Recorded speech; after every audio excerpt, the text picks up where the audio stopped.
What is going on, everybody? Thank you very much for tuning into this very special interview on Mikasa Sukasa. Of course, as always, I'm your humble host, Niko House.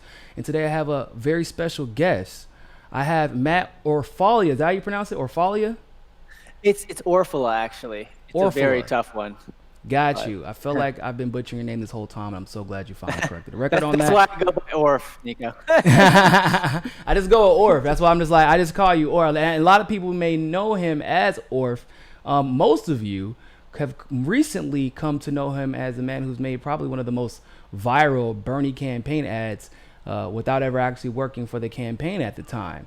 Recently, Matt has come under some fire, and he wanted to take the time to set the record straight today, and I'm here to help him do that. So, Matt, what's going on? How have you been holding up? I've been holding up okay. The last couple days was really intense. I I was literally like just shivering and trembling like nonstop because I've just never experienced this kind of thing before. People just completely misrepresenting you, taking things out of context, and outright lying, and not just some people on the internet, like it people, those scary influential people with blue check marks. Like I'm just this little nobody, and it was just really scary, intimidating. I Yeah. Yeah. Well, Matt, people with blue check marks never get it wrong, especially in this political sphere. So I just want to let you know that. But in all seriousness, can you give people, for people who may not be familiar with what's happening, can you give people a quick breakdown of what happened, like from the moment that you made the viral video to getting on the campaign, and then the run-in with the resistors on Twitter, and then what happened after that? So, yeah, the video went viral. The campaign reached out to me. It was really flattering, and they said, "Come on over to HQ. We want to offer you a job. We think you can offer a new perspective. Give us some new blood. Help us out." And obviously they got a great team over there, but yeah, I mean, they saw the video. It's like, hey, why not work with this person that made a successful video? Okay, so yeah, they offered me the job.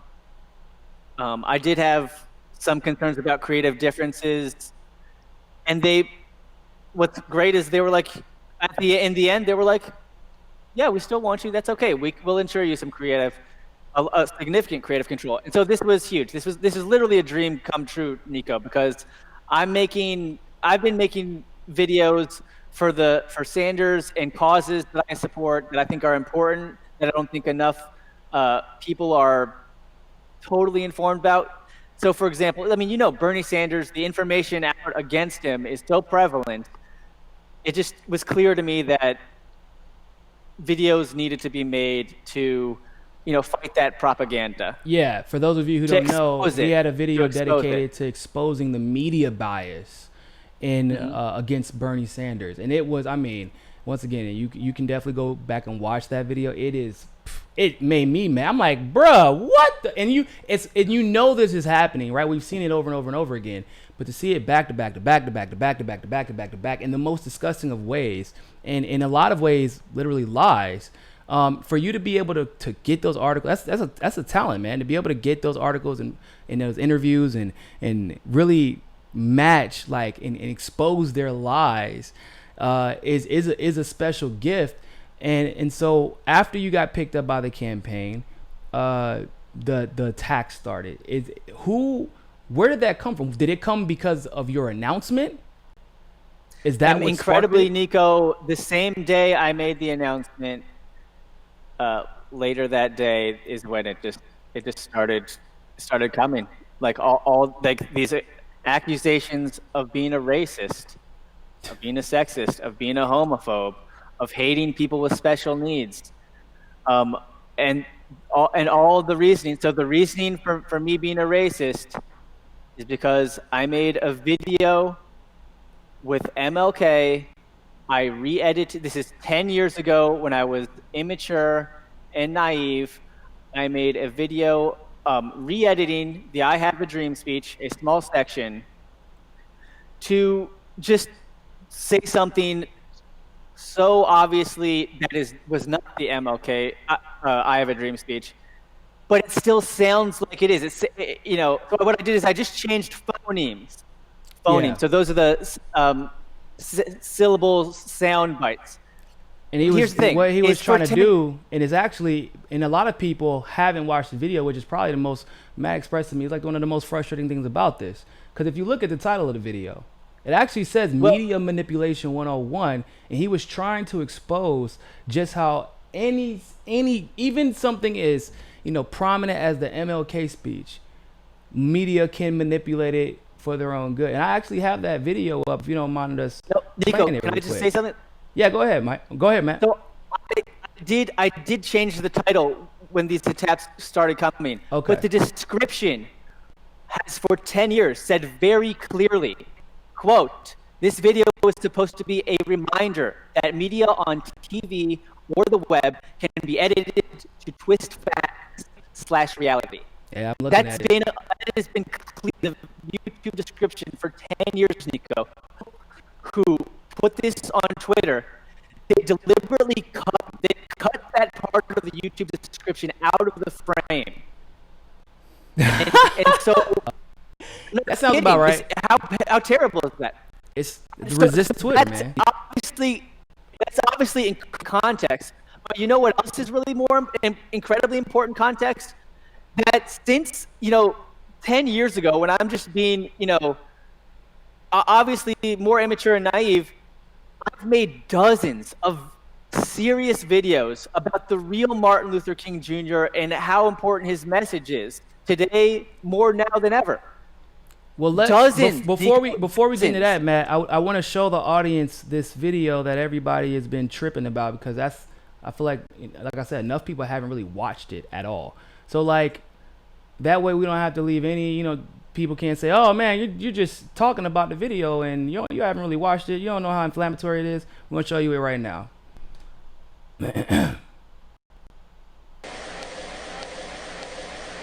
I still have a dream.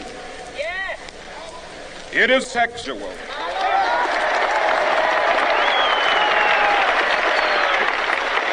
I have a dream to engage in sex, to take drugs, to take my cock in Miss South Carolina's country.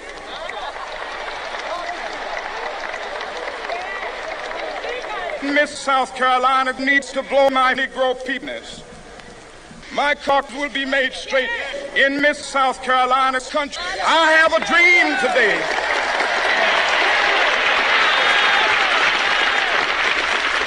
I have a dream in Alabama with its governor having his lips dripping with cum fresh from Negro penis.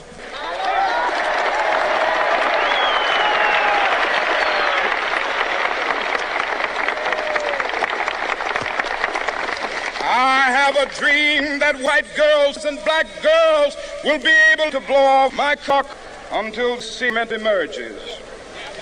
With this faith, we will be able to transform my jangling cock into a beautiful, solid rock of cock Negro penis. Okay, so obviously, in 2019, wow, we would have had a whole different. I'm like, Matt, you a whole idiot for making that. I don't know what you was thinking. It's a different world today. However, and I am a black man, clearly.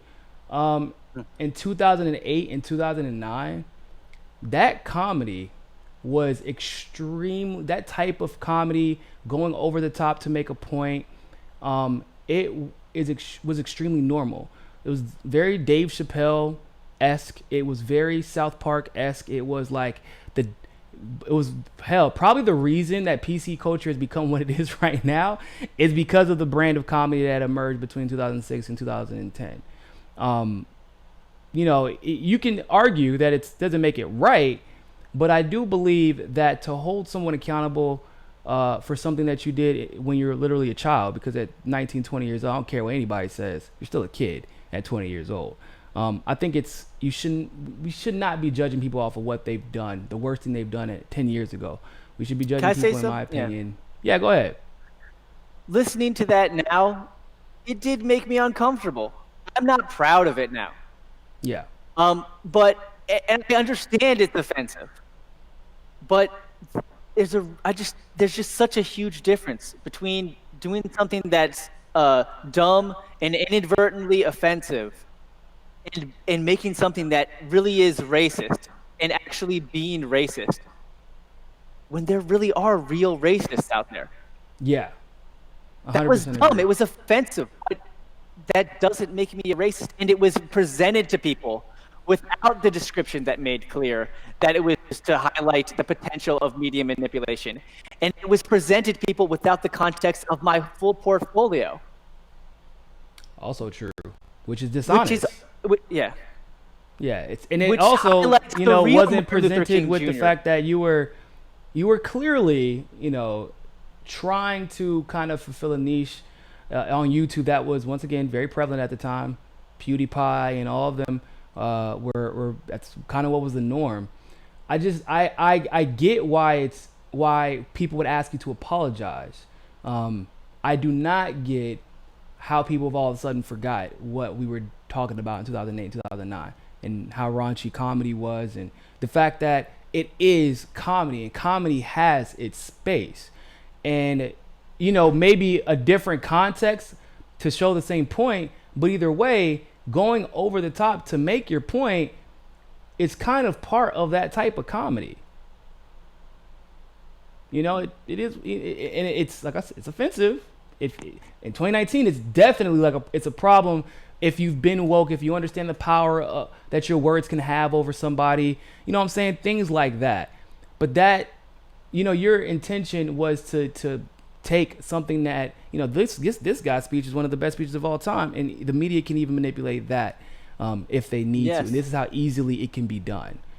That's what I get. That's what I understand. A better way to show that how media can manipulate things and present somebody that everyone is familiar with as a great human being, and then F with the audio like that to make it sound like he said something that he obviously didn't. Which is funny because that's the theme of your video, the viral video that got you hired.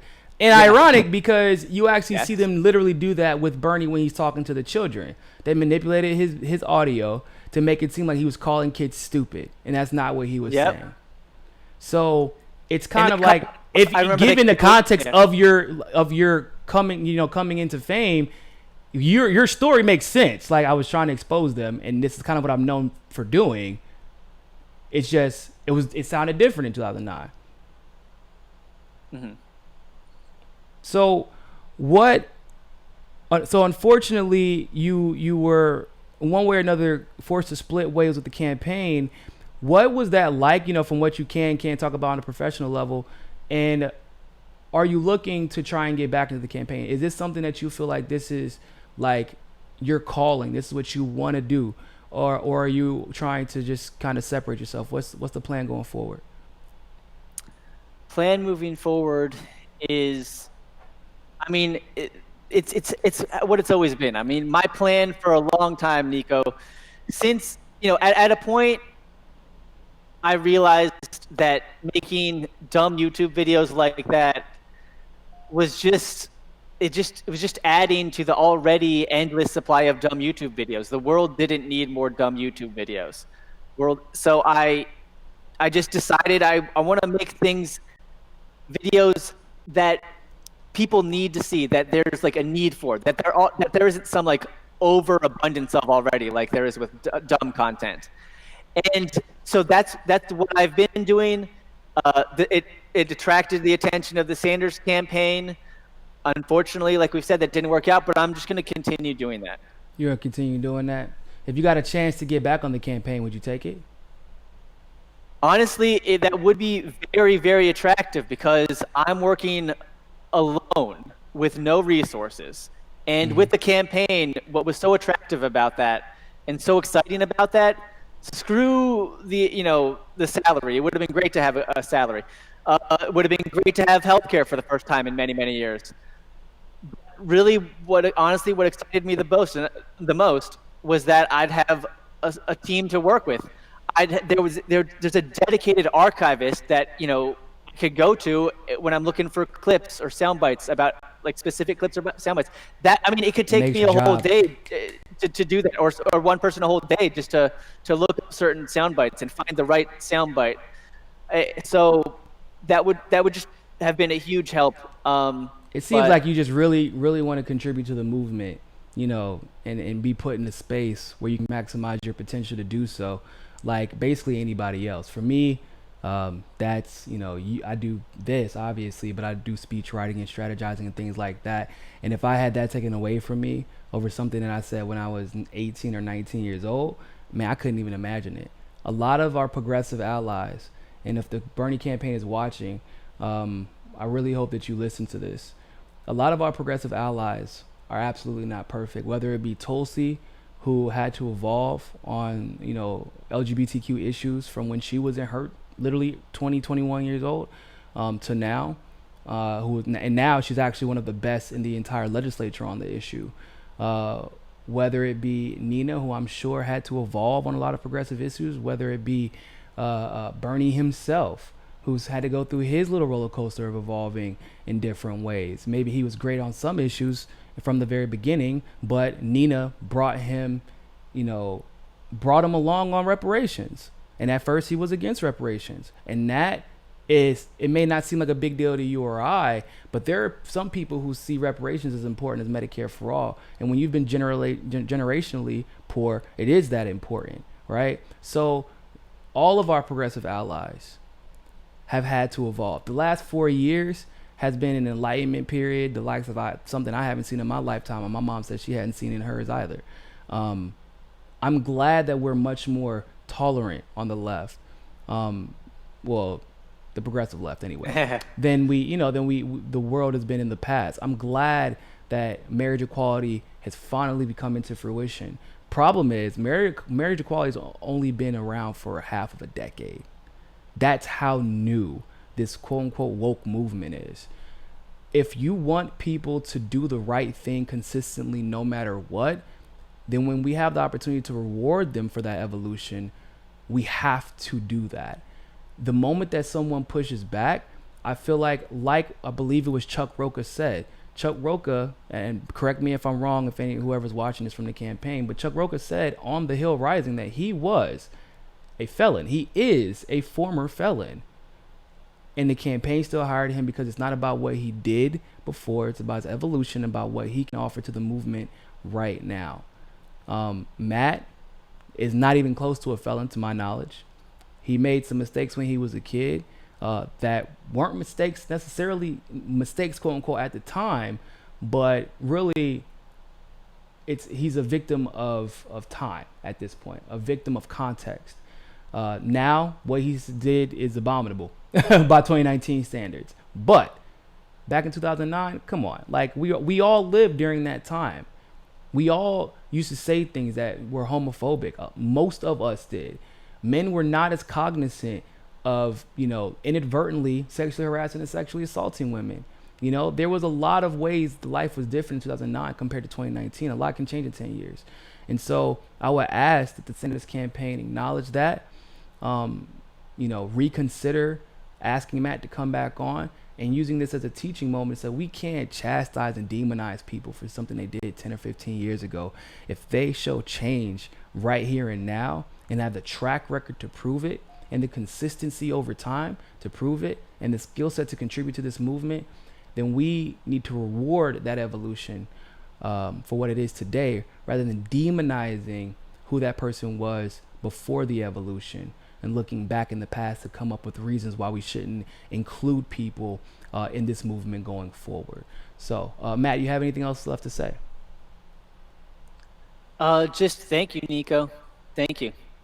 And Hey, I just want to reiterate, I guess, I'm not proud of some of my older videos. They're dumb. Like so little thought went into that,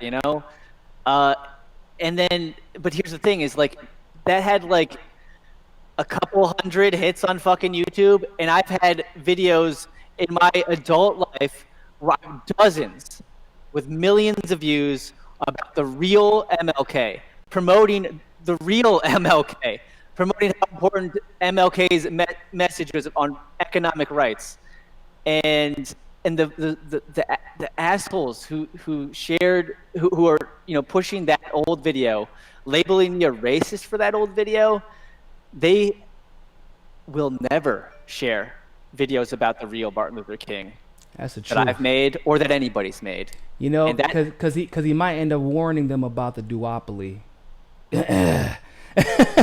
they really listen to MLK's videos, and they might. And let me say, as a black man, by the way, when you're quicker to share a video of something that you believe is insulting to MLK, but you won't share his message calling out imperialism, I guarantee, I go to any of those blue check marks, they won't share the videos calling out imperialism. They won't share the videos of him touting democratic socialism. They won't share the videos of him calling out both parties, warning us about the bourgeoisie liberals. They won't share those videos, but you'll share the one that can get somebody fired from their job or put them in a predicament where it compromises their livelihood or their ability to contribute to the movement. You're not here for MLK's message. MLK warned us about people like you, people who will pretend to be a ally to black people, pretend to be allied to the working class, but it's only superficial. It's only on the outside. Because if you were really an ally to the working class and you're really an ally to progressivism, do you know that an operative word in progressivism is progress? And if you didn't make any progress to be who you are right now in this movement, then you're in the wrong movement. Those are the facts. So with that being said, people, thank you all so much for tuning into this interview of Mikasa Sukasa. Matt, thank you so much for coming on, and I wish you luck going forward. And for everybody else, always remember, more than anything else, find your balance. Peace. Hey, don't forget to hit that subscribe button if you like that segment of Mikasa Sukasa. Also, you can help us upgrade the studio and take this show on the road to cover the on-the-ground politics that you love by clicking on that GoFundMe link in the description and donating literally anything. Anything helps. Also, you can follow us on Rockfin, on Twitter, and on Facebook as well. And hey, more than anything else, people, always remember, find your balance. Peace.